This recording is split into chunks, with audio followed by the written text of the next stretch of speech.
Hi. జూబ్లీస్ Congress party అభ్యర్థి నవీన్ యాదవ్ అన్న ఏమో మాట్లాడుతున్నాడు. ఒక్కసారి ఆ వీడియో చూడండి, మళ్ళీ మాట్లాడదాం. జూబ్లీస్ ప్రాంత ప్రజలుగా ఒక వ్యక్తిగా ఇది జూబ్లీస్ ప్రాంత ప్రజల స్వేచ్ఛ కోసం వచ్చినటువంటి ఎలక్షన్ అని నేను అనుకుంటాను. స్వేచ్ఛ పెద్ద మాట మాట్లాడుతున్నారు స్వేచ్ఛ అని నీకు తెలియదు. గత 10 సంవత్సరాలు మా ప్రాంతం ఎంత హరాస్మెంట్ కి గురైందో మీకు తెలియదు. నేను రైట్ కాజ్ కోసం ఫైట్ చేస్తున్నా. ఈ ప్రాంతం అన్యాయానికి గురైతుంది. ఇటువంటి నాయకులని ఏ రకం ఓడగొట్టాలని నా ప్రయత్నాలు నేను చేసిన. నేను ఫైట్ ఈజ్ ఫైట్ అంతే. నేనేం కాంప్రమైజ్ కాలేదు. మా ఫాదర్ సిన్స్ 78 కాంగ్రెస్ కి పార్టీకి పనిచేసిన వ్యక్తి. పి జనార్దన్ రెడ్డి గారికి కార్యకర్తగా అనుచరుడుగా. నవీన్ అన్న, జూబ్లీస్ ఒక్క నియోజకవర్గంలోనే వీళ్ళ రాక్షస పాలన నియంతృత్వం లేదన్నా.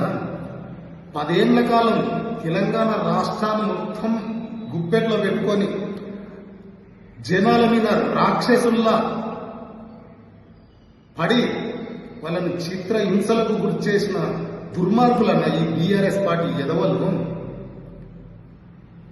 ఎవ్వరు నోరు తెరిచి ఏదైనా సమస్య వచ్చి మాట్లాడితే వాళ్ళ మీద అక్రమ కేసులు పెట్టి జైళ్లకు పంపించిన దుర్మార్గులు దగులుబాజీలన్న ఈ కొడుకులు.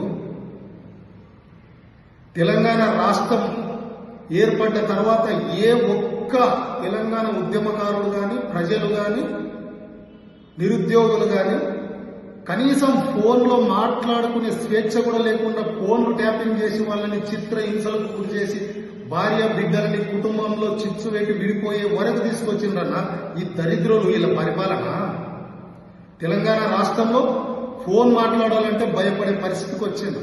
అన్నదమ్ముళ్ళు, సొంత భార్య, పిల్లలు, కుటుంబ సభ్యులు కూడా ఫోన్లో మాట్లాడలేని పరిస్థితి. ఏం మాట్లాడినా కూడా వాట్సాప్ కాల్లోనే మాట్లాడుకునే పరిస్థితులు ఉండేనా. అలాంటి రాక్షసత్వాన్ని తెలంగాణ ప్రజలు తొక్కి నారదీసి బంగాళాఖాతంలో విసిరిపారేశారు.